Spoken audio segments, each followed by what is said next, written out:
ये कथा बहेड़िया परिवार करवा जरूर रहा है, पर सही मायने में देखा जाए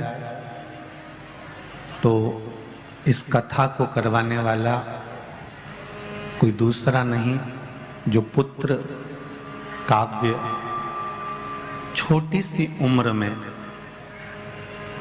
भगवान शंकर की भक्ति में इतना डूब गया था, इतना डूब गया था, इतना डूब गया था कि उसको इस छोटी सी उम्र में पूरी शिव महापुराण कंठस्थ याद हो गई थी।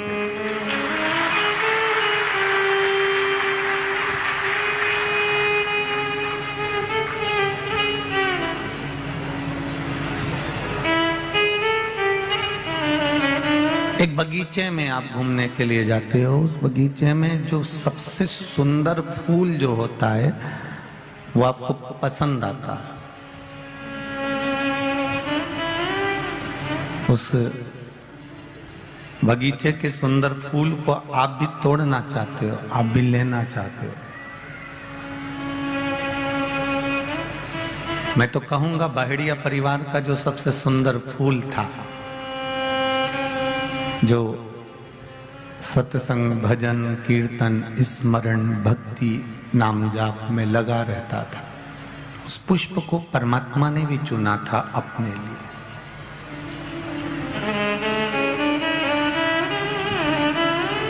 और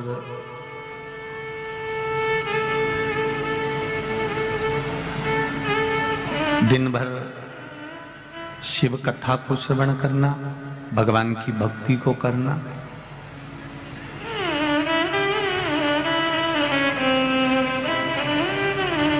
एक बीमारी होती है जिसमें नसें चोक हो जाती हैं। मस्क्यूल एक बीमारी होती है जिसका इलाज ना तो भारत की भूमि पर है न विदेशों में।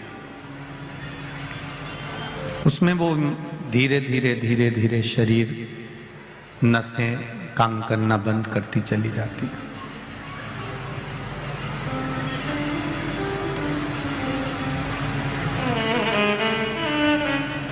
कई लोग उस बीमारी के अंतर्गत पलंग पर पड़े रहते हैं, तड़पते रहते हैं, मृत्यु को भी मांगते रहते हैं, तो भी मृत्यु समय पर आती है।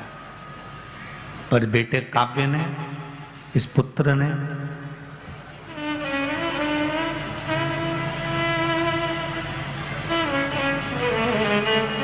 शंकर भगवान की भक्ति को इतना धारण कर लिया था कि अंतिम समय में भी जब इसके प्राण छूटने का समय आया तभी भी ये मुस्कुराता हुआ कहता है कि सामने देव अधिदेव महादेव खड़े हैं नंदी लेकर और मैं जा रहा हूं उनके साथ। मुस्कुरा रहा, प्रसन्न है, आनंदित है। और यही होना चाहिए। अंत समय प्रभु आना पड़ेगा, वचन दिया तो निभाना पड़ेगा। आए ना आए प्रभु कुटुंब कबीरा, अंत समय भोले वचन दिया तो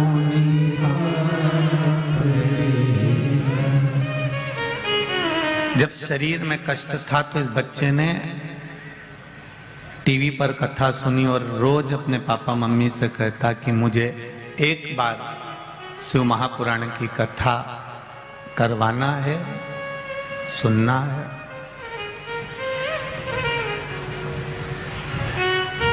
पर कहीं हमारा दिल कहता है, कथा उसने कराई है तो वो बैठकर सुन भी रहा है, निश्चित है, निश्चित है।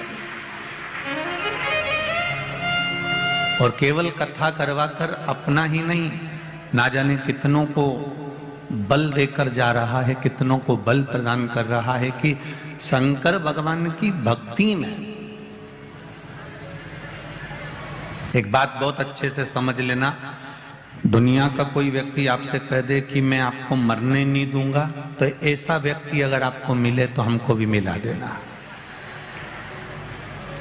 मैं तुमको ऐसी पुड़िया दे दूंगा, ऐसा सामान दे दूंगा, ऐसी चीज दे दूंगा कि तुम मरोगे ही नहीं। तो यहाँ तो पूरी पुराण बड़ी पड़ी हुई है कि हिरण्यकशिपु ने वर मांगा था, न नीचे मरू, ना ऊपर मरू, ना अंदर मरू, ना बाहर मरू, ना अस्त्र से मरू, ना शस्त्र से मरू, न दिन में मरू, ना रात में मरू, न नर से मरू, ना पशु से मरूं, ना ही 12 महीने में मरूं। इसलिए एक अधिक कर उसको अधिक मास में नरसिंह अवतार लेकर मार दिया था। मरण की ओर चले। भगवान को दिखावा प्रिय नहीं है, भगवान को छल प्रिय नहीं है, भगवान को प्रपंच प्रिय नहीं है। भगवान शुद्ध भक्ति जानते।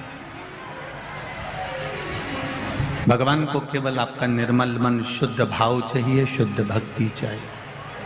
और जब शुद्ध भक्ति हम करेंगे, जैसे शुद्ध घी का दिया भगवान के सामने लगाते हैं, उसी तरह शुद्ध भक्ति हम जब करेंगे तो हमको आनंद की अनुभूति होगी। शुद्ध भक्ति से हमें आनंद प्राप्त होगा। एक फ्रिज लेने जाओ तो फ्रिज वाला भी गारंटी लेता है कि ये 1 साल की गारंटी है।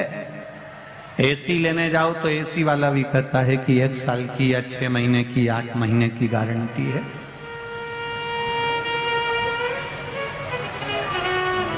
एक छोटी सी सामान मशीन लेने जाओ तो लोग कहते हैं इसमें इतने महीने की, इतने साल की गारंटी है।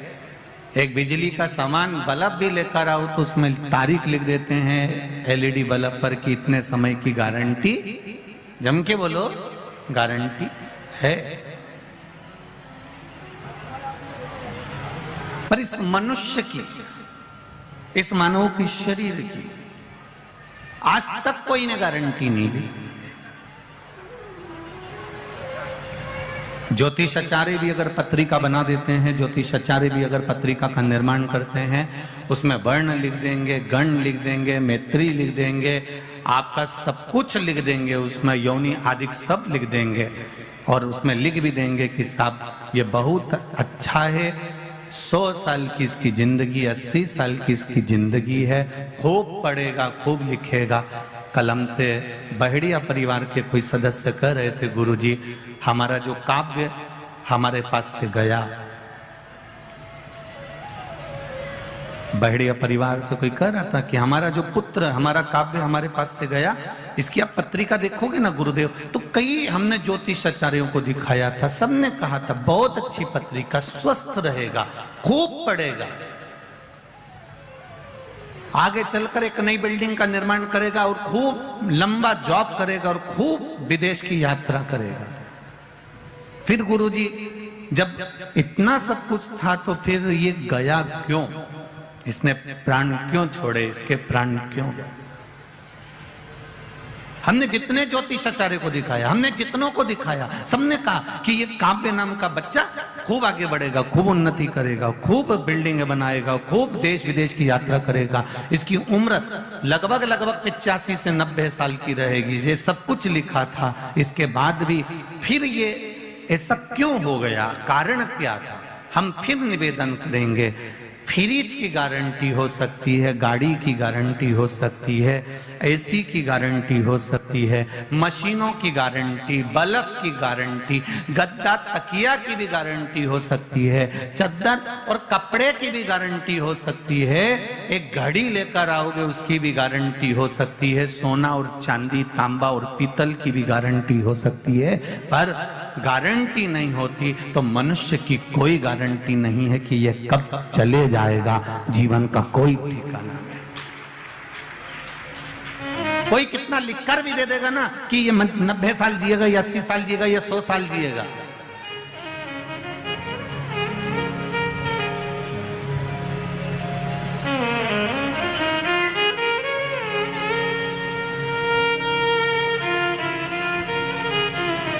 एक हमारे भक्त शंकर भगवान के भोपाल के पास में रहते हैं।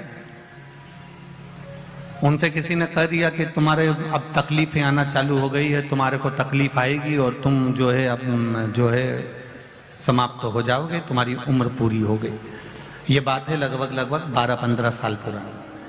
अब वो बड़े दुखी रहते थे, खाना पीना छोड़ दिया था उन्होंने। अब बच्चों को भी समझा दिया, देखो मेरी उम्र नहीं है, अब बच्चों का ब्याह जल्दी से हो जाए, मेरे को जाना है, अब मैं मरने वाला। एक बार उनसे हमारी मुलाकात हुई, हम अनायास वहां पहुंच गए और उन्होंने कहा कि गुरुदेव मेरा जाने का समय आ गया, मेरे को जिसको बताता हूं सब यही बोलते हैं अब बच्चों का ब्याह हो जाए। हमने कहा काहे को चिंता करते हो भाई, मरना तो सबको है, चाहे हम हो चाहे आप हो, पर एक काम करो ना, एक लोटा जल शंकर भगवान के मंदिर में चढ़ाना प्रारंभ करो, भगवान शिव की भक्ति करना प्रारंभ करो। मारेगा तब मर जाएंगे, पर जब तक जीवित हैं तब तक भगवान का गुणगान तो करें।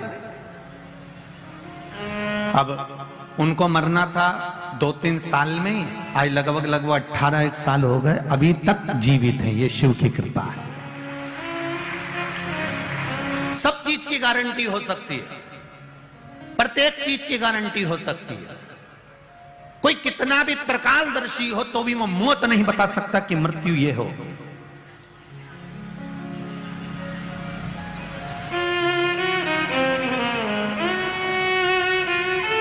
हमारे काव्य की हमने पत्रिका दिखाई, लोगों ने कहा इतना जिएगा, कोई कहता था इतना करेगा, तो ये क्यों? मृत्यु की गारंटी नहीं है ना, मनुष्य के शरीर की कोई गारंटी नहीं है। सब बेटों ने जन्म लिया, शादी में 50 लाख रुपए खर्च करे, 25 लाख रुपए खर्च करे, 40 लाख रुपए खर्च करे, घर में बहू आ गई, कोई गारंटी ले ले कि ये बहू सास ससुर की सेवा करेगी। अगर कहीं बड़ौदा के लोग गारंटी लेते हो तो हमको भी बता, हम भी इधर की बहू ले जाएंगे। बोलो री जीजियों, कोई लेता है गारंटी?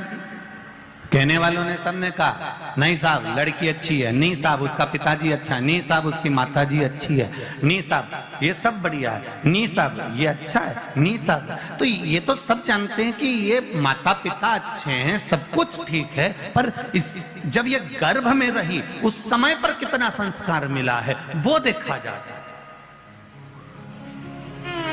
एक व्यक्ति कोयले को उठाया, फेंक दिया, कोयले का हाथ उसने चेहरे पर लगाया, चेहरा काला हो गया। एक व्यक्ति धूप में खड़ा हुआ तो चेहरा काला हो गया, एक व्यक्ति धूप में खड़ा हुआ तो चेहरा काला हो गया, और एक व्यक्ति गर्भ से ही जन्मा तो भी काला। अब जिसने कोयला उठाकर फेंका था, चेहरे पर लगा दिया था, उसको तो पानी से धोकर साफ किया जा सकता है। बोलो रे जीजियों, सही है कि गलत है? जो धूप में जाकर खड़ा हो गया और काला हो गया, उसको क्रीम से साफ किया जा सकता है, 2-4 महीना क्रीम लगाओगे तो साफ हो जाएगा। पर जो ऑलरेडी पहले से ही, अब उसको फेरन लवली कितना भी लगा, वो साफ होगा नहीं, उसको बनाया ही ऐसा।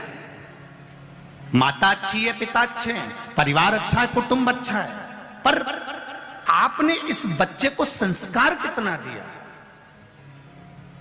आपने कितने संस्कारवान बनाया इसको, उसकी गारंटी कौन लेगा साहब कि नहीं ये अपने माँ बाप की सेवा करेगी, नहीं साहब ये सास ससुर की सेवा करेगी? कोई गारंटी नहीं है संसार की। 50 लाख रुपए बेटे के ब्याह में खर्च करा तो भी कोई गारंटी नहीं है कि बहू गरम रोटी देगी कि नहीं देगी। पर एक बात है, 50 लाख रुपए, 25 लाख रुपए, 40 लाख रुपए शादी में खर्च करे, पर गारंटी रत्ती भर की नहीं है। पर एक लोटा जल, एक समय तुमने जाकर अपना समय, अपना जल महादेव को चढ़ाकर जो खर्च करा है, उसकी गारंटी है कि वो अंतिम समय में संभाल लेगा।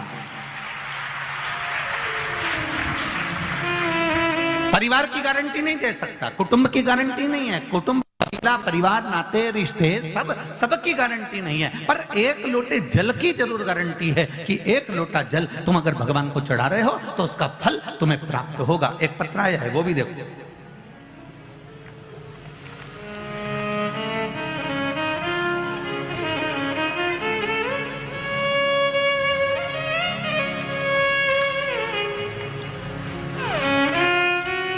देखिए पत्र,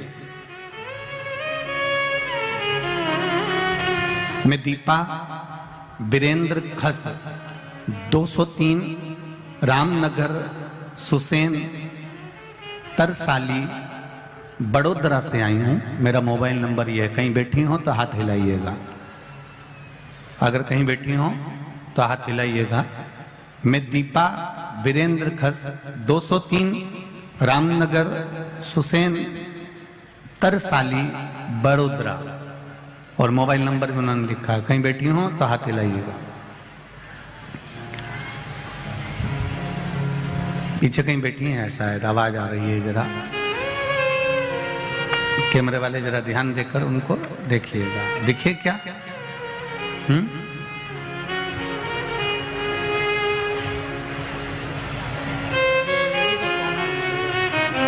दिखा है?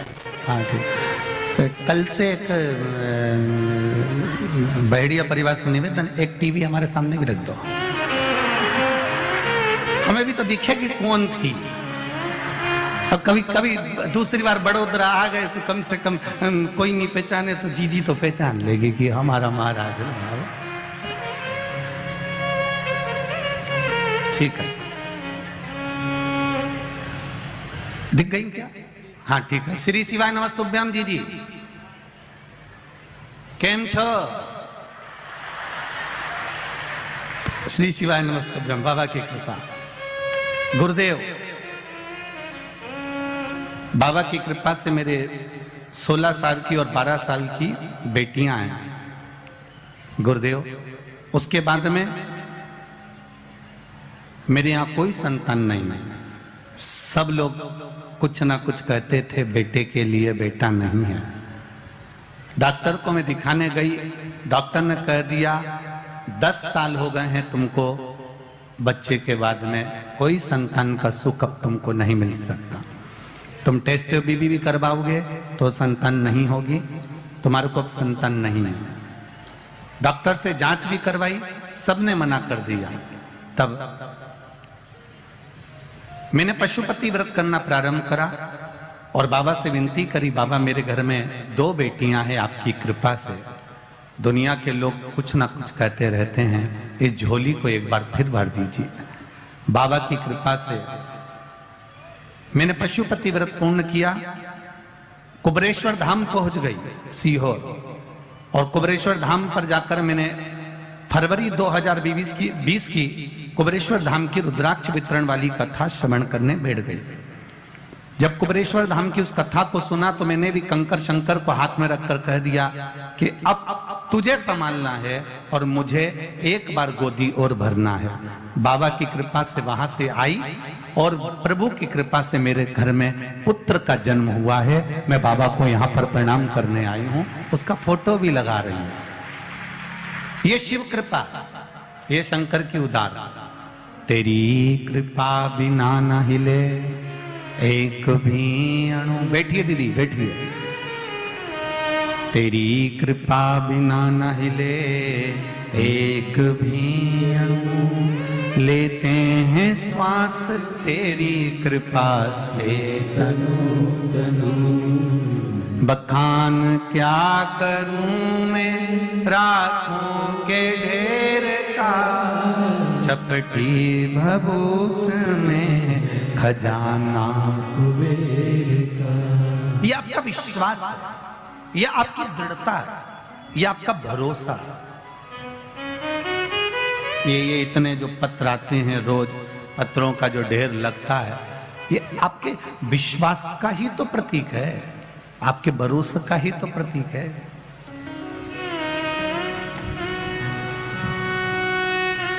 शिव कथा कह रही है, मृत्यु को कोई नहीं टाल सका। कर्म की गति आपको बढ़ाएगी, आप कर्म के अनुसार आगे बढ़ते चले जाएंगे। पर उस कर्म के साथ में अगर आपने भगवान का भजन किया है, शिव भक्ति की है, शंकर भगवान को एक लोटा जल समर्पित किया है, तो ये निश्चित है जो हमारे सामने दुख तकलीफ कष्ट आ रहा है वो धीरे धीरे धीरे धीरे कटता चले जाएगा और भगवान आपका हाथ पकड़कर आगे बढ़ाता चले जाएगा। ये निश्चित। पर उसमें दिखावा नहीं होना चाहिए, उसमें आपका जल चढ़ाने में छल नहीं होना चाहिए, जल में छल को दूर कर दो।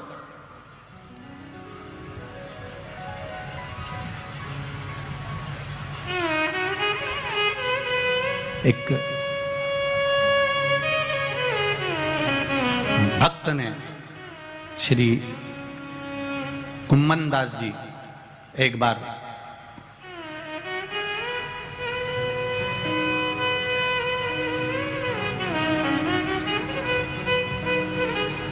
ब्रजमंडल में श्री कुम्मन दास जी रहते थे, भगवान कृष्ण के ठाकुर जी के परम उपासक। अष्ट सखाओं में एक जो नित्य प्रति लाला की लीलाओं का स्मरण करते थे।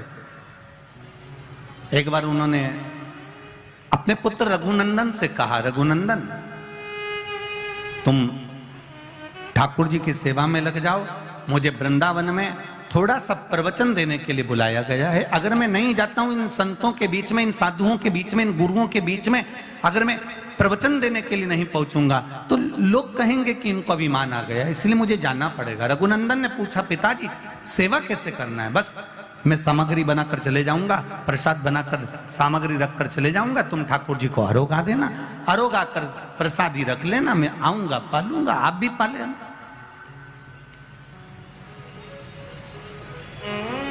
अब रोज कुम्मन दास जी ब्रजमंडल में वृंदावन जाते, प्रवचन देते, शाम के टाइम पर आते और आते से वो कहते, लाओ बेटा रघुनंदन भगवान का प्रसाद लाओ, लाओ जरा, ठाकुर जी को जो अपन ने दिया है निर्माण, आप भगवान को जो प्रसाद प्रदान करे हैं, जो सामग्री निर्मित करी हुई अपन ने भगवान को धराई,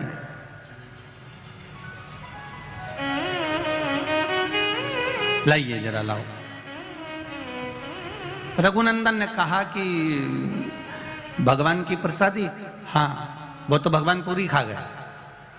कुम्भन दास जी बोले, ऐसा हो नहीं सकता कि भगवान पूरी खा जाए। नहीं नहीं नहीं, एक बार भगवान के सामने मैंने प्रसादी रखी और भगवान के सामने रखकर मैं बैठ गया और भगवान से कहा, तुम रोज आते थे, रोज खाते थे, पिताजी तुमको भोग लगाते थे, आज आए क्यों नहीं हो? आपको आना पड़ेगा। छोटा सा बच्चे का रूप रखकर भगवान आते हैं, खाकर चले जाते हैं। कुम्मन दास जी को लगा मेरा बेटा झूठ बोलना चालू कर दिया, इसको भूख लग रही होगी तो खाना चालू कर दिया। रोज 1 दिन हो गया, 2 दिन हो गया, 8 दिन हो गए, 10 दिन हो गए, पर रघुनंदन भगवान का प्रसाद कुम्मन दास जी को नहीं देता। आज कुम्मन दास जी के मन में आ गया कि चलो मैं जरा एकांत में खड़े होकर देखता हूं कि रघुनंदन प्रसाद का करता क्या, आखिर वो प्रसाद जाता कहां है।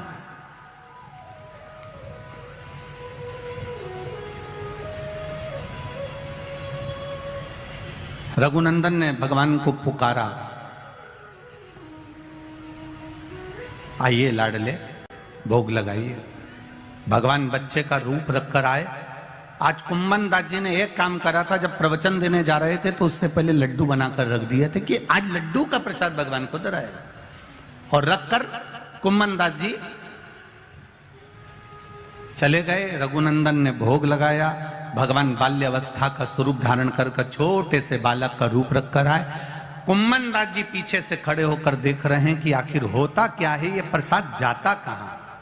तब क्या देखा कुम्मन दास जी ने कि एक छोटा सा बच्चा आया, उसने एक हाथ में लड्डू उठाया, दूसरे हाथ में लड्डू उठाया, और एक लड्डू हाथ का लेकर जा रहे थे मुख की ओर, और दूसरा लड्डू हाथ में था वो नीचे की ओर था। और इतने में कुम्मन दास जी सामने आकर खड़े होकर भगवान के चरण पकड़ लिए, लाला बड़ी कृपा करी आपने, आज लड्डू का भोग लगाया। भगवान ने कहा, कुम्मन दास तुमने मुझे ये प्रसाद का लड्डू खाते हुए देख लिया, अब संसार के लोगों के लिए, पूरी दुनिया के लिए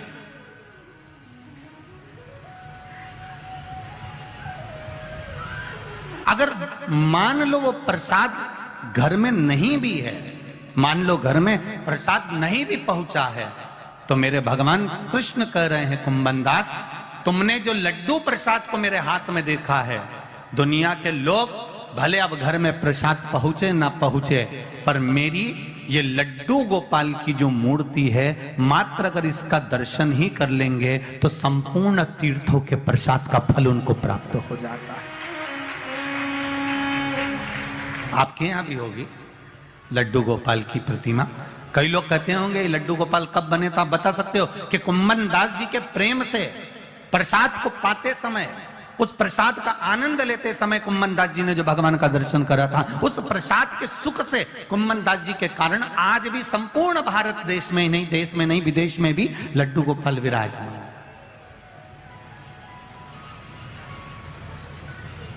प्रसाद की मूलता को कुम्मन दास जी किया। जैसे घर में कोई भोजन करने आया, शंकर जी के मंदिर में आप जल चढ़ाने जा रहे हो, पूजन की थाली लगाकर पूजन करने बैठ रहे हो, वृक्ष के नीचे जल चढ़ाने जा रहे हो, हाथ में पानी का लोटा है, ट्रे में गिलास है, किसी अतिथि को, किसी ब्राह्मण को, किसी साधु को, सन्यासी को, तपस्वी को, साधक को, उपासक को, अतिथि गण को या भगवान को, या भगवान को जल चढ़ाने जा रहे हो, या पूजन की थाली रखने जा रहे हो, उसमें जो लोटा रखा हुआ है या अलग से लोटा पकड़ा हुआ है, वो लोटा, वो गिलास, पानी का भरा हुआ पात्र जब नीचे गिरता है, अपन कहीं जा रहे हैं, किसी को जल देने जा रहे हैं, किसी को पानी पिलाने जा रहे हैं, किसी भगवान शंकर के शिवालय में जल चढ़ाने जा रहे हैं, और अगर वो जल का पात्र नीचे गिर जाता है तो प्रसाद शिव महापुराण की कथा कहती है वो शुभ नहीं माना जाता, उसको शुभ नहीं कह सकते, उसको शुभ का सूचक नहीं दे सकते। प्रसाद शिव महापुराण की कथा कहती है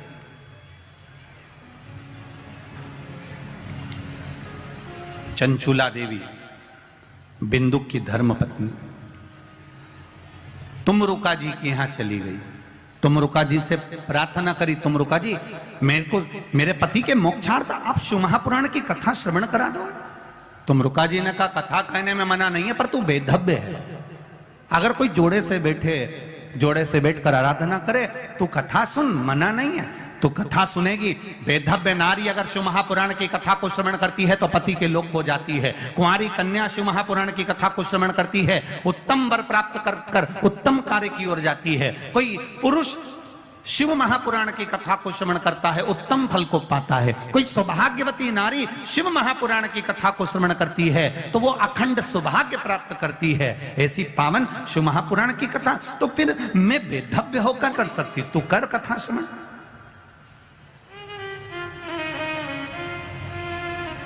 चंचुला देवी ने हाथ में जल लिया, भगवान देवाधिदेव महादेव से प्रार्थना करने जा रही है कि मेरे पति के लिए मैं शिव महापुराण की कथा करवा रही हूं, पर यजमान नहीं है, कोई जोड़ा मेरे पास में नहीं है। माता पार्वती जी ने कहा चंचुला देवी तुम शिव की आराधना करो, शंकर की आराधना करो, वो तुम्हारे यजमान बनेंगे, वो कथा के यजमान बनकर बैठेंगे, जोड़े से मैं बैठूंगी। अब चंचुला देवी पानी लेकर जाती है शंकर जी के मंदिर में चढ़ाने के लिए। जितनी बार चंचुला देवी जल लेकर शिव के चरणारविंद को शिवलिंग पर चढ़ाने के लिए जाती है, बालू का शिवलिंग बनाकर उसकी पूजन करने के लिए जाती, जितनी बार जल का पात्र हाथ में लेती है उतनी बार पात्र गिर जाता है। अभी तक जितनी भी कथा हुई हैं, आप पुरानी कथा भी निकाल कर देखना, उस कथा में चंचुला देवी का जो आराधना का प्रसाद जल का जो महत्व है वो आज तक कथा में वर्णन नहीं आया। पर ये जो प्रसाद शिव महापुराण की कथा चल रही है बड़ौदा में, आपको पहले भी कहा कि ये कथा संपूर्ण भारतवासियों के लिए और देश विदेश में बैठे हुए भक्तों के लिए एक अलग गौरव की बात है कि ये कथा का रसतत्व अपने को मिल रहा है। चंचुला देवी के हाथ से कलश गिर गया। किसी दिन चंचुला देवी का जल अच्छे से चले जाता है, बाकी के दिन चंचुला देवी का हाथ का वो जल अपने आप गिर जाता है, वो कलश भूमि पर गिर जाता है।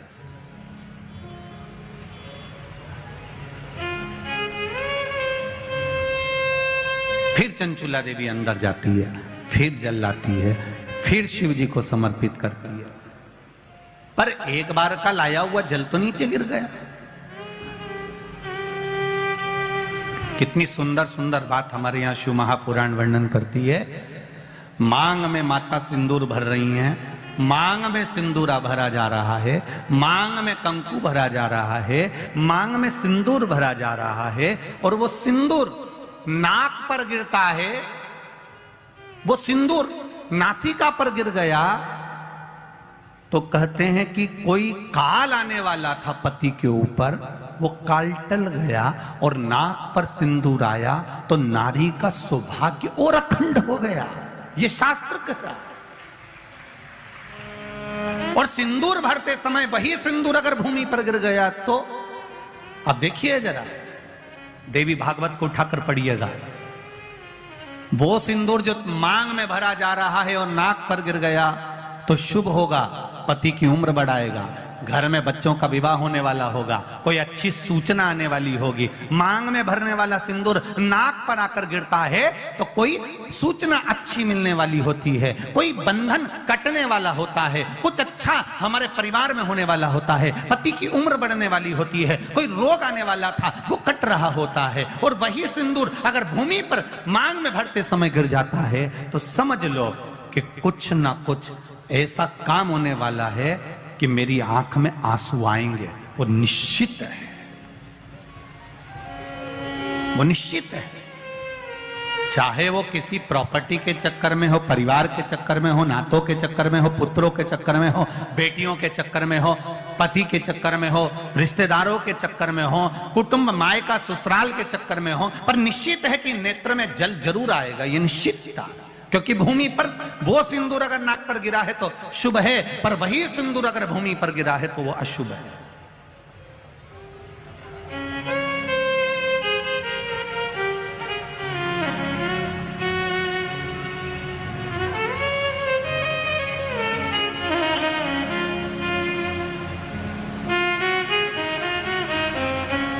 बहुत ध्यान देना जरा।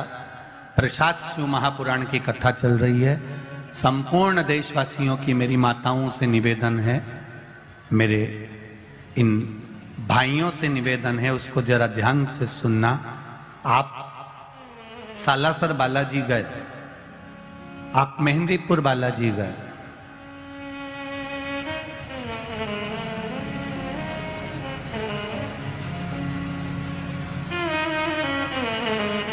आप पावागढ़ की माता पर गए, आप किसी देवी मंदिर में दर्शन करने के लिए गए,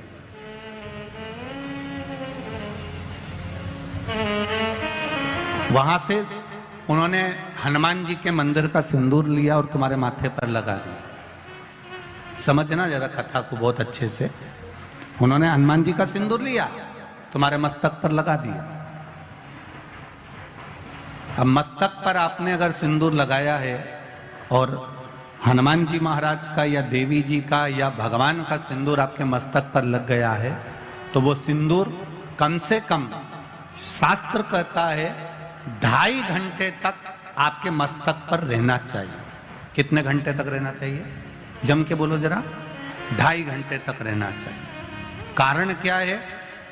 भगवान के चरण का अगर कोई कुंकू या सिंदूर हमारे मस्तक पर लगाया गया है, वो 2.5 घंटे तक रहे, उसके बाद उस सिंदूर को किसी नैपकिन, कपड़ा या अन्य चीज से पोंछ देते हैं। पोंछने के बाद वो गलत जगह पर टंग जाता है, लोग उसका गलत हाथ का प्रयोग कर लेते हैं। वो जितनी जगह गलत जगह जाता है उतना दोष हमको लगते चले जाता है। इसलिए उस सिंदूर का क्रम है कि कोई पुष्प है, उस पुष्प से उस सिंदूर को लगा लिया जाता है, कोई पत्ती है उससे सिंदूर को लगा लिया जाता है। उस पुष्प को फिर विसर्जन में, अगर विसर्जन में नहीं रख सकते तो अपने घर में जो गमला होता है जिसमें पौधा है, उस पौधे में उसको डाल दिया जाता है, जिससे वो सिंदूर उसमें मिल जाए और हमारे घर में सदा रहे। पर हमने कोई टाविल, होटल में ठहरे तो होटल के टाविल से पोंछ दिया, कहीं ठहरे थे तो दीवार से पोंछ दिया, कहीं लगा दिया, उसका दोष है, उसका दोष।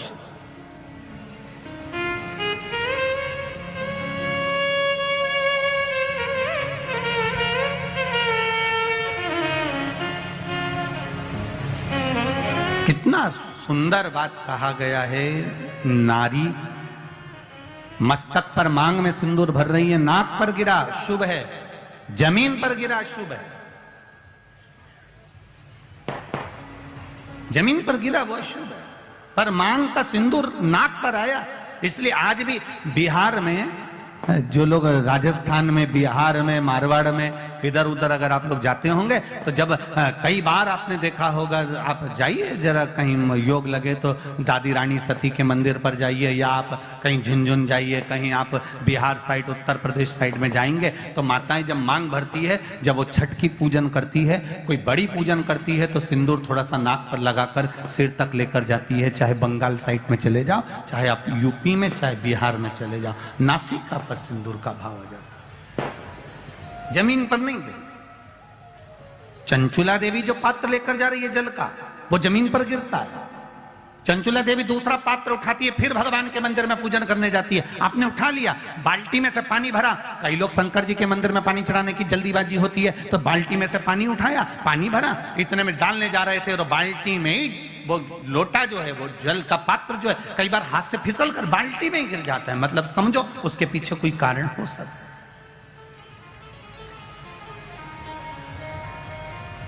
पूजन की थाली में लगाया हुआ पानी का पात्र, तुमने थाली ली, कपड़ा ढक दिया, लेकर जा रही थी, वो पानी थाली में लुढ़क गया। कारण क्या है?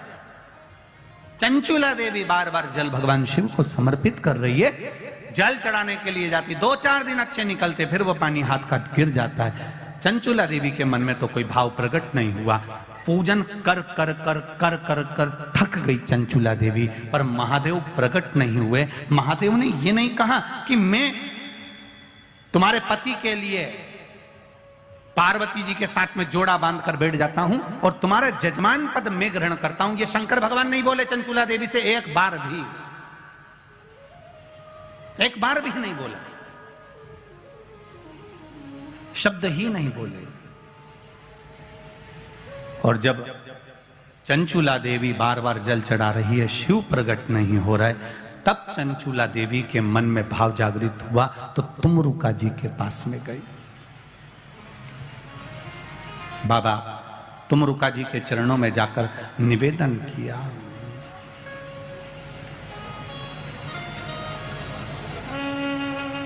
चंचुला देवी तुमरुका जी के पास में पहुंच गई। अब तुमरुका जी ने पूछा, चंचुला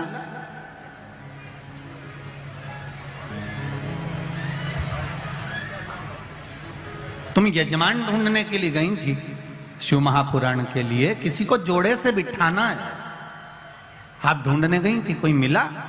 चंचुला देवी कहती हैं, मैंने पार्वती जी से पूछकर शिव जी की आराधना करी, भगवान शंकर को जल चढ़ाया, शिव जी की पूजन करी, पर शंकर भगवान प्रसन्न ही नहीं होते, प्रकट ही नहीं होते। कारण क्या है? तुमरुका जी ने कहा, तुम्हारे पूजन करने से शंकर प्रसन्न नहीं हो रहे? नहीं हो रहा। कारण क्या है? पता नहीं।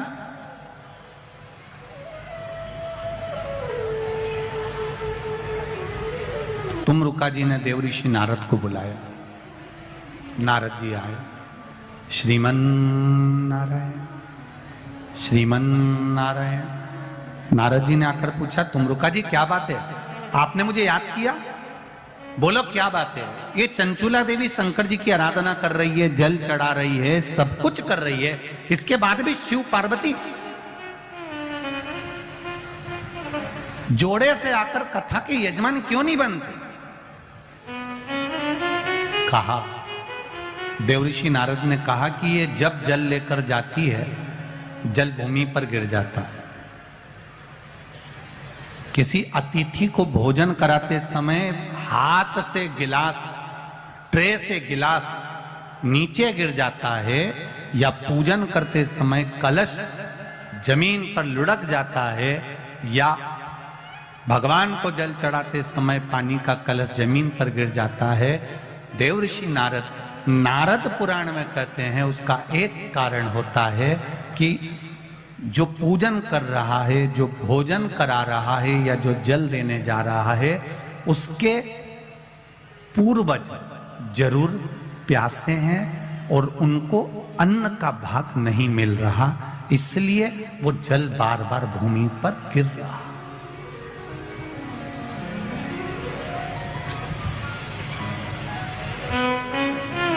आपके साथ में भी अगर ऐसा होता हो, आप मंदिर में जा रहे हो और पानी लुढ़क गया, कलश छूट गया, गिलास किसी को पानी का दे रहे थे, छूट गया, समझना हमारे पूर्वज, हमारे पितर, हमारे कुलदेव, हमारी कुलदेवी, हमारा स्मरण, कोई प्यासा है, कोई भूखा है, वो हमसे कुछ मांग रहा है, इसलिए हम उसको तो प्रसन्न नहीं कर पा रहे और दूसरे को प्रसन्न करने में लगे। हम कई बार कथा में कहते हैं, आज फिर कह रहे हैं, घर में धर्म पत्नी विराज रही है, घर के अंदर धर्म पत्नी रह रही है, तू कभी भी उससे प्रसन्न होकर बात नहीं करता, और ना जाने फोन पर जब भी बात करेगा तो चेहरे पे स्माइल रहती है। बोलो, जितने लोग बैठे हैं जरा ध्यान से बोलना, और जितने लोग कथा टीवी पर सुन रहे हैं, आप घर के व्यक्ति को प्रसन्न नहीं कर पा रहे और दुनिया को प्रसन्न कर लिया तो उसका फल मिल जाएगा। पितृ घर के दुखी, देव घर के दुखी, कुलदेव घर के दुखी, और आप दुनिया को जल दे रहे, उसका लाभ क्या? तो कहा इसका कोई कारण तो जरूर है, इसका कोई तत्व तो जरूर है, इसलिए मेरे शायद ये जल जो है प्रसन्न नहीं हो रहे हैं। उसका कारण क्या हो सकता है? तो कहा इसीलिए प्रसन्न नहीं।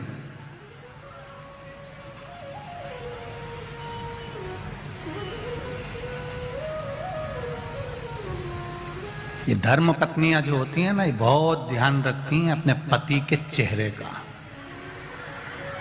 ये केवल करवा चौथ पे चेहरा नहीं देखती है। तो इस अंदाजे में मत रहना कि करवा चौथ पे अकेले वह चलनी में मुंह देख लिया।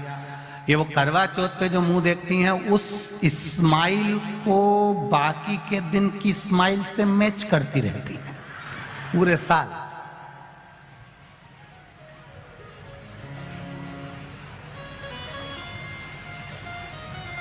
ये देखती रहती है। महाराज, अब चंचुला देवी को मालूम पड़ गया, देवऋषि नारद ने कह दिया जरूर इसके घर के पूर्वज, बिंदु को जल नहीं मिला है, पूर्वज को जल नहीं मिला, जरूर कोई बात है, क्या करा जाए? देवऋषि नारद ने कहा, अब यह बात तो तुमरुका जी बता सकते हैं कि शंकर भगवान पितरों को कैसे संतुष्ट कर सकते, पूर्वजों को कैसे संतुष्ट कर सकते? वह हाथ से पानी गिरना कैसे बंद हो सकता है? जल का पात्र ले जाते समय गिरना कैसे बंद हो सकता है? वो कैसे बंद हो सकता है? ये तुमरुका जी कर सकते हैं। तुमरुका जी ने चंचुला देवी को देखा। चंचुला जी कहती हैं मुझे कथा करवाना है, आप कुछ भी करो, पर देव ऋषि नारद कुछ बताओ कि मेरे ये भोलेनाथ राजी हो जाए और शंकर पार्वती कथा का रसतत्व ग्रहण करें। अब कहो कुछ। तुमरुका जी ने कहा, चंचुला तुम शिव जी की आराधना तो करती हो, पर कभी तुमने शंकर भगवान पर पंचामृत समर्पित नहीं करा। जरा ध्यान दीजिएगा, भगवान ब्रह्मा और भगवान विष्णु को सबसे ज्यादा प्रिय है खीर, आटा सिका हुआ का जो सीरा बनता है, पंजेरी बनती है, वो भगवान ब्रह्मा और भगवान विष्णु की प्रियता है, भगवान सत्यनारायण जी की प्रियता प्रसाद। देवी को प्रिय है चना, हलवा, सीरा, पूड़ी। सरस्वती जी को, राम जी को, दत्त को, भगवान नारायण को प्रिय है केसरिया भात।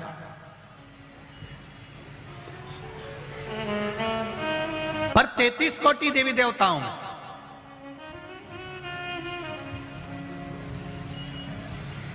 केवल एक भगवान देवाधिदेव महादेव ऐसे हैं जिनकी प्रियता केवल बेलपत्र और पंचामृत। अब जरा अच्छे से समझ जाना, बहुत ध्यान लगाकर सुनना। बेलपत्र पंचामृत है, तो कहा पंचामृत तो स्नान के काम आता है भगवान को। दही चढ़ाओ, पंडित जी बोलते हैं, दूध चढ़ाओ, शहद चढ़ाओ, शक्कर चढ़ाओ, दूध चढ़ाया, जल चढ़ाया, गंगा जल चढ़ाया, ये सब तो हम भगवान के स्नान में काम लेते हैं। नहीं, अगर आप शिव जी को एक कटोरी में पंचामृत बनाकर ले जाते हैं, दूध, दही, शहद, घी, शक्कर, ये सब मिलाकर यदि आप लेकर जाते हैं और ले जाकर भगवान शंकर के सामने समर्पित करते हैं, एक बेलपत्री अशोक सुंदरी, अभी तक आपने जो बेलपत्री चढ़ाई है अशोक सुंदरी के ऊपर, डंडी का मुख जहां से पानी बहता है उस ओर रखा जाता है। पर जब हमें ऐसा लग रहा है कि हमारे पितृ भूखे हैं या हमारे पूर्वज प्यासे हैं या उनको भाग नहीं मिल रहा, इसलिए मेरा कोई काम नहीं हो रहा, इसलिए शिव राजी नहीं हो रहा है, तो ये बेलपत्री के भाग को बदल दिया जाता है। ये बेलपत्री अशोक सुंदरी की जगह पर जब चढ़ाया जाता है तो ये पत्ती का जो भाग है जहां से पानी बहता है उस ओर रखा जाता है, और ये डंडी का भाग शिवलिंग की ओर रखा जाता है। और यहीं पर भगवान शंकर को जो तुम पंचामृत बनाकर लेकर गए हो वो पंचामृत चढ़ाया जाता है, और वही पंचामृत थोड़ा सा शिवलिंग पर चढ़ा दिया जाता है। उसके बाद में पितृ पूर्वज जल की आस नहीं रखते, न भोजन की आस रखते हैं, क्योंकि शंकर उनको तृप्त कर देते हैं, शिव उनको पूर्ण कर देते हैं।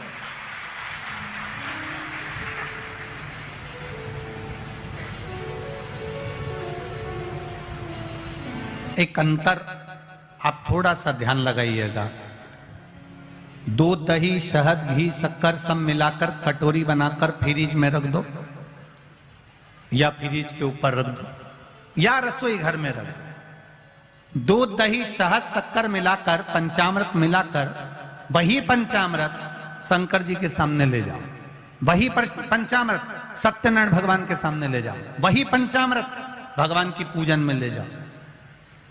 जो फ्रिज में रखा है उसको खाकर देखना, और जो भगवान के सामने तुमने समर्पित करा है उसको खाकर देखना, दोनों में अंतर हो जाएगा, दोनों का स्वाद बदल जाएगा, दोनों का स्वाद बदल, दोनों में अंतर है।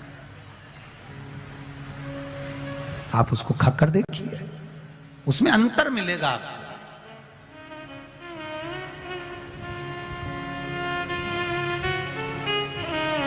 मेरे नारायण के सामने पहुंचा तो भी वो प्रसाद है, मेरे ब्रह्मा जी के सामने पहुंचा तो भी वो प्रसाद है, माता रानी के सामने पहुंचा तो भी वो प्रसाद है, सत्यनारायण भगवान के सामने पहुंचा तो भी वो प्रसाद है। पर दूध, दही, शहद, शक्कर, पंचामृत जो बना हुआ मेरे देवाधिदेव महादेव के सामने पहुंचा, वो केवल प्रसाद नहीं है, वो औषधि निर्मित हो जाती है, और उस औषधि से शरीर के ना जाने कितने रोग समाप्त हो जाते हैं। मात्र औषधि रोग मिटाने।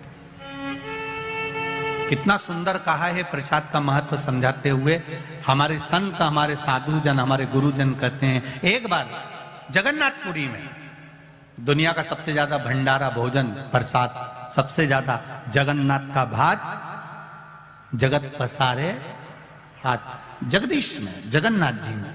एक बार माता लक्ष्मी जी के मन में आया कि मैं जगन्नाथपुरी में, भगवान नारायण से पूछा, मैं आई हूं जगन्नाथपुरी में, जगदीश में, प्रभु आप अपनी बहन के साथ हो, आप बलभद्र जी के साथ में हो, आप स्वयं बैठे हो, मैं रुक्मणी, मेरे साथ आप नहीं हो। भगवान ने कहा, रुक्मणी तू जगन्नाथपुरी में रहे, आराम से प्रसाद का निर्माण कर, और प्रसाद बनाकर तू मुझे पवा। भोजन बनाने का काम माता रुक्मणी जी को दे दिया गया, माता लक्ष्मी जी को भोजन बनाने का काम दिया। जगन्नाथपुरी में आज भी जो पंडा होन, रसोईया होन, जो जगन्नाथ जी का भात बनाते हैं, भोजन बनाते हैं, प्रसाद बनाते हैं, आज भी आप उनसे पूछेंगे तो वो यही कहेंगे कि हम भगवान जगन्नाथ जी की अर्धांगिनी है। आज भी अगर पंडित या वहां के जो रसोईया हैं वो भोजन बनाते हैं तो लक्ष्मी जी के भाव से, रुक्मणी जी के भाव से बनाते हैं। अब रुक्मणी जी ने भोजन बनाया, भगवान को पवाया। अब भगवान को पवाया तो भगवान तो भगवान। एक बार लक्ष्मी जी के मन में आया कि अब मैं थोड़ा बहुत रसोई घर में रह ली, थोड़ा बहुत घूम फिर के आती हूँ। अब आपके जैसी लक्ष्मी जी भी थोड़ी देर रसोई घर में काम करती है, थोड़ी देर गच्छी से बाहर जाकर झांकी आती है, फिर थोड़ी देर बाद आई तो मोबाइल उठा के देख लिया, रसोई घर में काम करते करते हेडफोन लगा लिया, फिर थोड़ी देर ध्यान गया तो टीवी देख ली, काम चल रहा है। लक्ष्मी जी ने सोचा चलो मैं बाहर घूम कर आती हूँ। आज लक्ष्मी जी बाहर निकल गई और लक्ष्मी जी पूरी जगन्नाथपुरी में घूम रही है, पूरी जगदीश।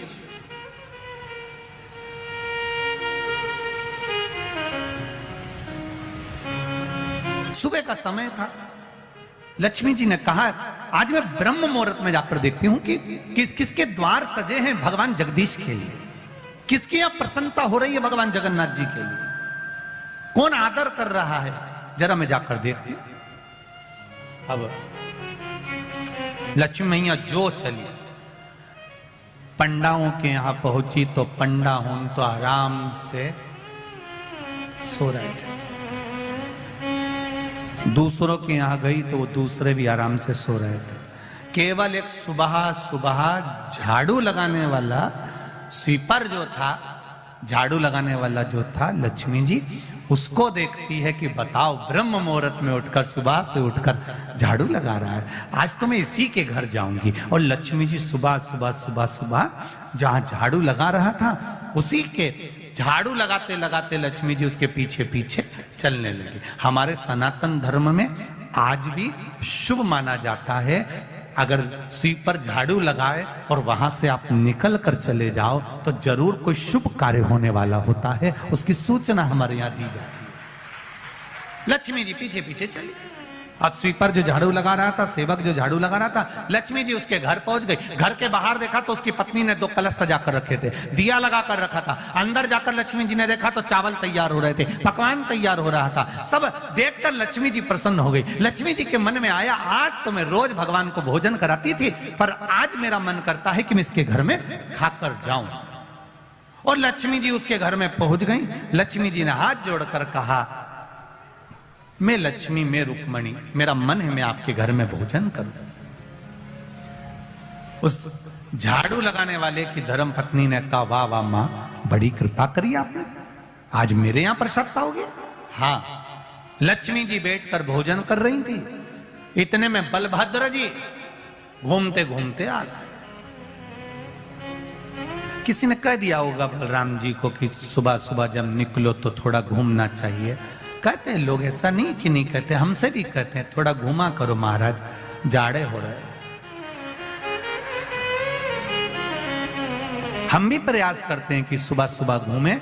हमने कई बार प्रयास कर कर देखा, हम जब भी घूमने निकलते कोई गाड़ी वाला आकर हमको वापिस छोड़ जाता है। उनको लगता महाराज पैदल चल रहा है तो वापिस मन हमारा भी करता है कि हम भी सुबह सुबह घूमें।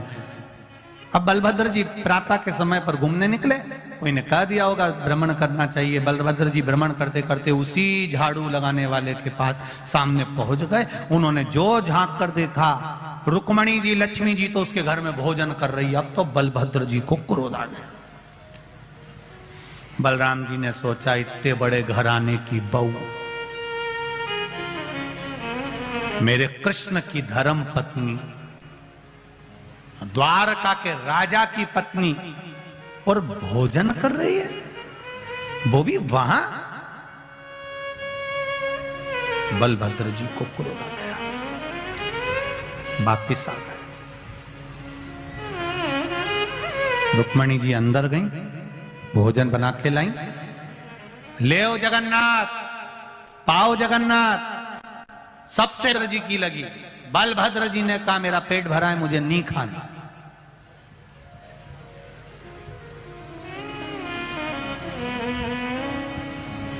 अब ये लक्ष्मी जी के, रुक्मणी जी के जेठ जी हैं, और जेठ जब तक ऐठे नहीं तब तक काय का जेठ। तो जेठ जो होता है वो थोड़ा ना थोड़ा तो ऐठता है। बहू ने हमारे को तो पूछा ही नहीं, बहू ने हमको प्रणाम करा ही नहीं, बहू ने हमको पानी पिलाया ही नहीं, अब रुक्मणी जी ने सबसे पहली थाली बलभद्र जी की रखी, बलभद्र जी ने नहीं खाया। भगवान कृष्ण बैठे रोटी का टुकड़ा तोड़ने लगे, उन्होंने देखा मेरा भाई भोजन नहीं कर रहा, क्यों नहीं कर रहा? भगवान कृष्ण ने पूछ लिया, दाऊ दादा क्या बात है, आप भोजन नहीं कर रहे? दाऊ दादा बोले, बस मेरे को भूख नहीं लग रही है, आज मेरा मन अच्छा नहीं है। अब इनके क्या मालूम कि बहू को देख लिया था शॉपिंग मॉल में। अब इनको क्या मालूम कि ये भोजन क्यों नहीं कर रहा है। कई जेठ हो उनका तो मुंडा जब भी देखो तब फूला। मेरे बहू पूछती भी है, लाओ मैं पानी ला दूं। भाई ने भी पूछा चाय मंगवा दूं क्या? नहीं, मेरे को पीना ही नहीं, मेरे को नहीं पीना। लाओ। भगवान कृष्ण ने पूछा, दाऊ दादा सबसे पहले भोजन आप करते हो, अरे आपको भूख नहीं लग रही? नहीं, मेरे को भूख नहीं लग रही, मैं भोजन नहीं कर, और इसके हाथ का तो बिल्कुल ही नहीं करूंगा। अब तो कन्हैया को संकट पड़ गई। कन्हैया ने सोचा जरूर कोई बात है, जरूर कोई बात।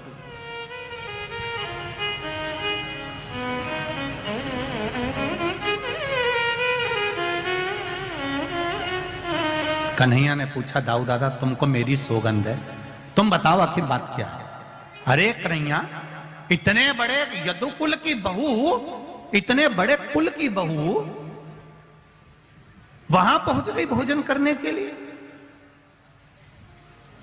बताओ यहां कोई कमी थी क्या?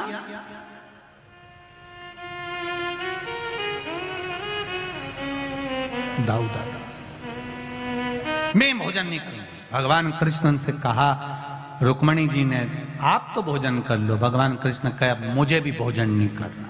अब भाई का पक्ष तो लेना ही पड़ता है, नहीं करूंगा। रुक्मणी जी ने कहा ठीक है करो। दोनों की थाली उठा के साइड में धर ले। ताऊ जी ने कन्हैया से कहा, बताओ स्वारी तक नहीं बोल रही, एक बार कम से कम क्षमा तो मांगना चाहिए कि गलती हो गई। अब मैं तुम्हारे हाथ का भोजन नहीं करूंगा, दाऊ जी ने कहा। भगवान कृष्ण ने भी कह दिया ठीक है, हम भी तुम्हारे साथ में। तो रुक्मणी जी बोली, अब तुम भोजन ही नहीं करो तो फिर रहने से मतलब का, जाऊं? लक्ष्मी जी बोली जाऊं। अब इन दोनों ने ना तो हां बोला ना बोला, दोनों चुप हो गए। बहू भी समझदार थी, बहू को मालूम था अगर कोई चुप हो जाए तो समझ लो कि हाँ ही है। पहले के जमाने में तो ऐसे ही होता था, लड़की को लड़का दिखा दिया जाता था, फिर लड़की से पूछते थे तो बेचारी शर्मा जाती थी। अब वो क्या बोले, चुप चुप रहे तो समझ जा आए।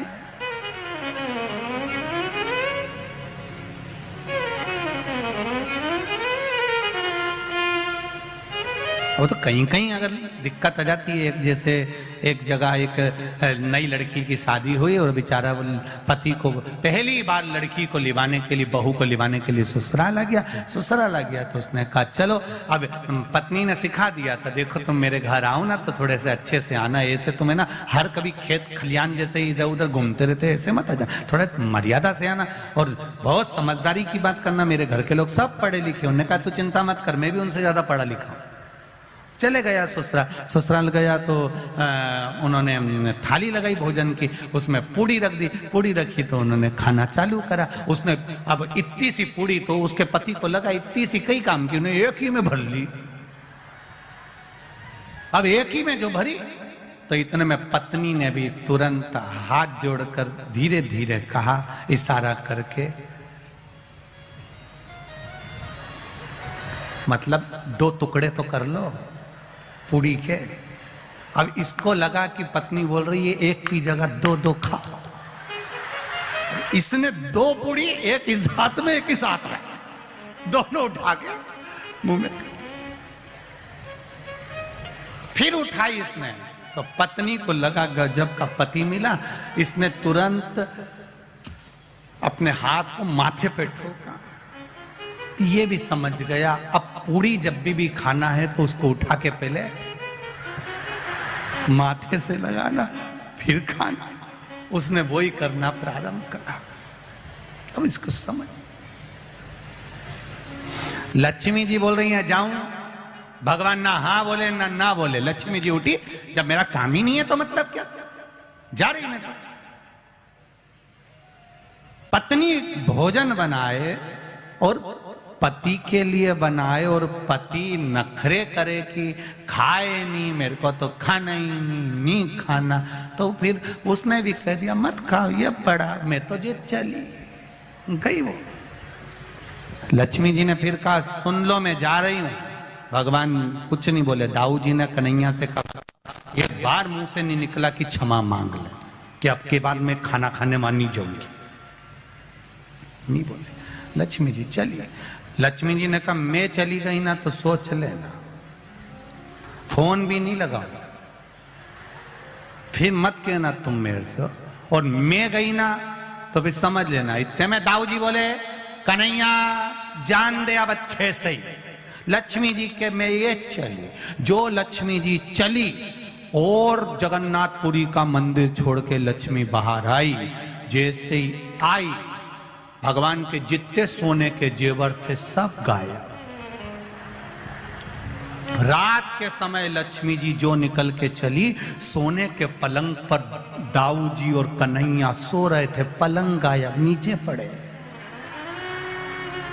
अब लक्ष्मी तो लक्ष्मी, कपड़े में भी लक्ष्मी थी, सारे कपड़े गायब हो गए। कर्पूर गौरम करना तारम हो गए। अब पूरे मंदिर से राजसी सुख चले गया। ब्राह्मण भी लक्ष्मी के बल पे थे। जितने पंडा सब आभूषण पहने थे, लक्ष्मी गई, सब गया, सब खाली। लक्ष्मी गई, कोई दर्शन करने ही नहीं आया। भगवान बैठे शांति से, कोई भोजन लेकर आएगा, अब कौन आया? अन्नपूर्णा भी लक्ष्मी, धन वैभव कपड़ा सत्ता सब लक्ष्मी, सब चली गई।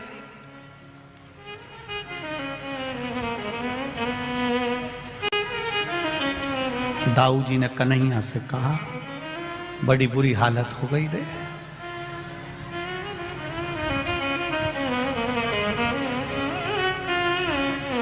बहू जब आती है खूब वैभव लाती है, भले वो दहेज में कुछ नहीं लाई पर खुशियां बहुत लाती है। और बहू जब झगड़ा कर कर जाती है ना, इसके पिताजी ने भले 1 लाख रुपया भी खर्च नहीं कराओ पर तुमसे 25-30 तो पहली किस्त में मांगती है अदालत से, और लिख के भेजती है हमारे पिताजी ने शादी में इतना खर्चा करा था, इतनी की दौलत थी, इतना का सामान था, इतना का सह था, लाओ। सबको हिला देते। लक्ष्मी जी ने भी हिला दिया। अब भगवान भूखे रहने लगे। भूखे रहे तो भगवान ने सोचा अब क्या करें। भगवान सोचे चलो एक काम करते हैं, थोड़े से कपड़े चेंज करते हैं और छोटे से कोई रूप बदल के कम से कम कहीं भिक्षा ही मिल जाएगी तो खा लेंगे। समुद्र के तट पर भगवान बैठ गए। जैसे ही बैठे कोई आया और भगवान को लाई देकर चले गए। लाई जानते हो, वो धान की लाई नहीं होती, दिवाली पे चलती है, वो लाई देकर चले गया।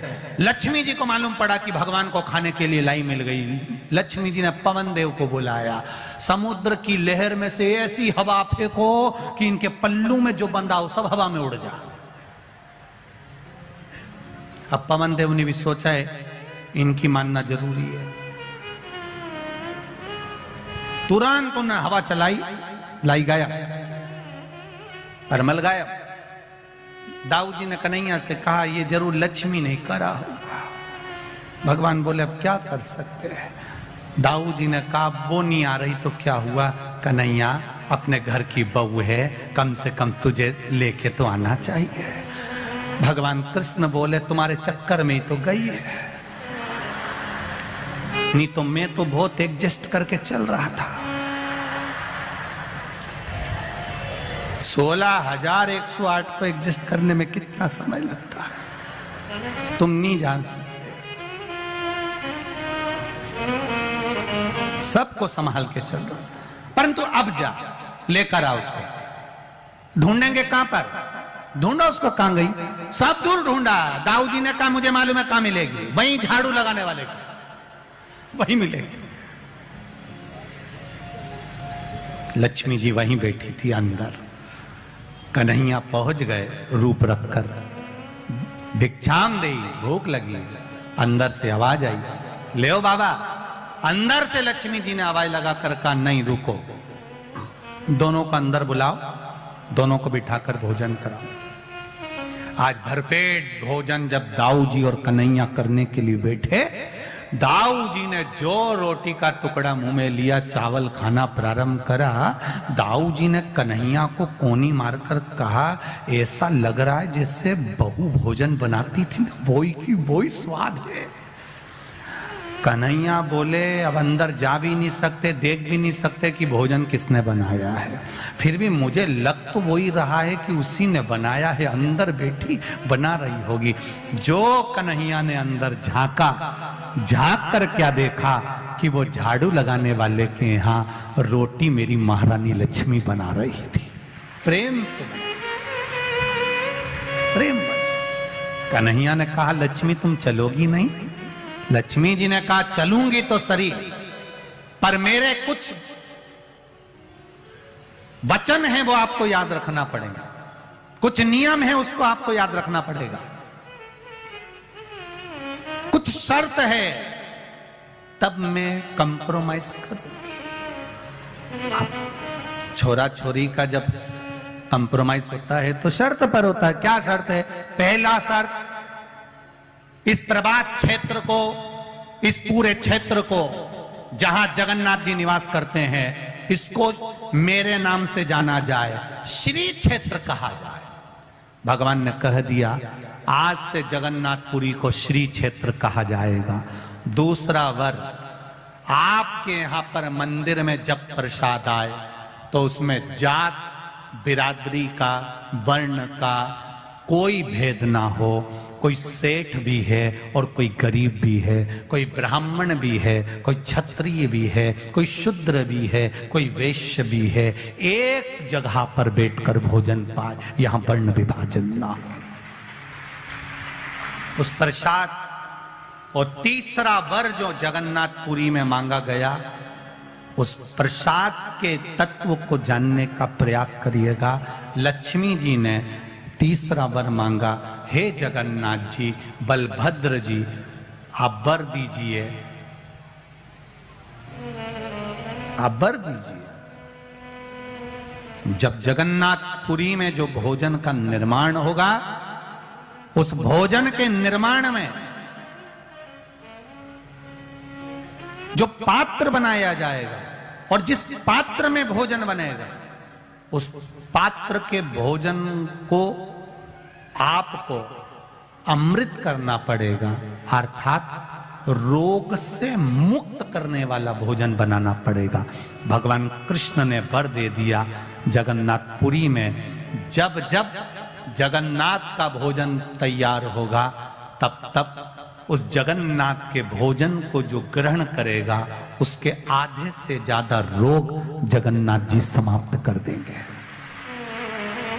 उस प्रसाद की महत्वता को, उस प्रसाद की मूलता को जानिए।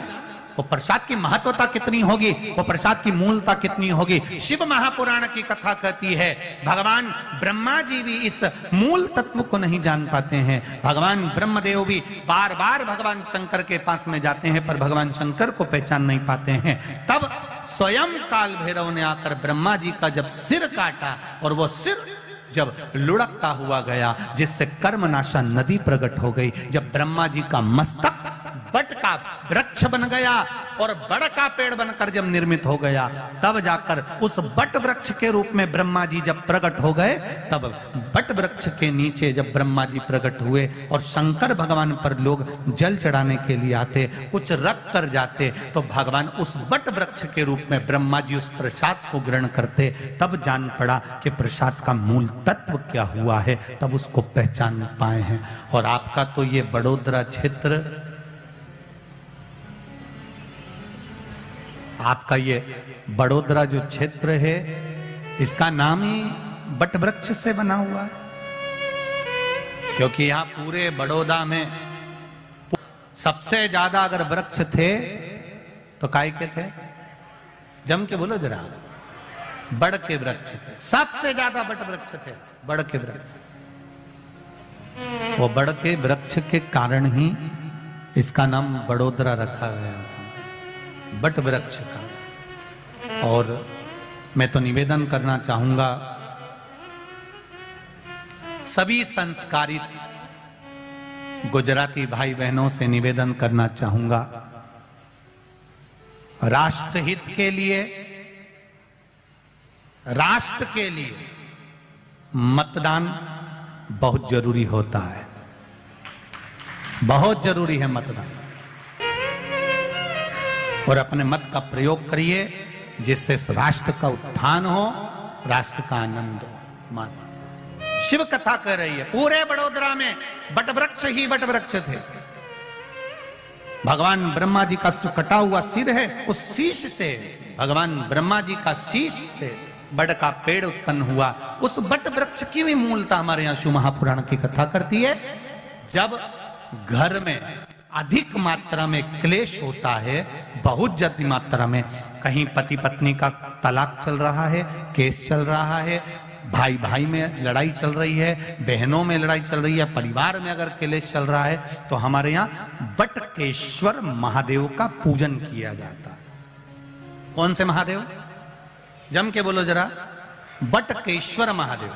अब बटकेश्वर महादेव के लिए आप शंकर भगवान को ढूंढने नहीं जाना है, आपको केवल बड़ के पेड़ के नीचे जाना है और जो मट्टी का ढेला पड़ा हो, उसी मट्टी के ढेले पर आप केवल एक लोटा जल चढ़ाकर आ जाइए। वो बटकेश्वर महादेव का फल, पूजन का फल हमें प्राप्त हो जाता है।